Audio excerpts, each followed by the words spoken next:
ඔන්න අද ඔන්න වාක්‍ය තුනක්ම මම අරන් ආවා. ගොඩක් ලේසි වාක්‍ය තුනක්. සරලව කියන්න පුළුවන්. පළවෙනි වාක්‍ය එන්නේ ඔහු සතු සියල්ල විනාශ විය. ඔහු සතු සියල්ල විනාශ විය කිව්වහම ඔහු නම් he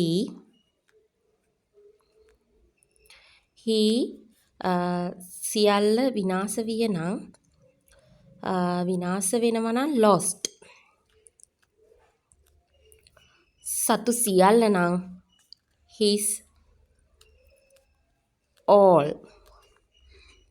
ඔහු සතු සියල්ල විනාශ විය. He lost his all. හරිද? ඊට පස්සේ ඔවුන් කන්දින් පහළට ආවා. කොහොමද මේ ඔවුන් කන්දින් පහළට ආවා කියලා කියන්නේ? ඔවුන් නම් they ආවා නම් came පහළට නම් down කන්දෙන් නම් the hill. ඔවුන් කන්දෙන් පහළට ආවා. they come down the hill. ඊට පස්සේ කියනවා ඔහු හුදකලාව සිටි. ඔහු හුදකලාව සිටි. කොහොමද මේක කියන්නේ?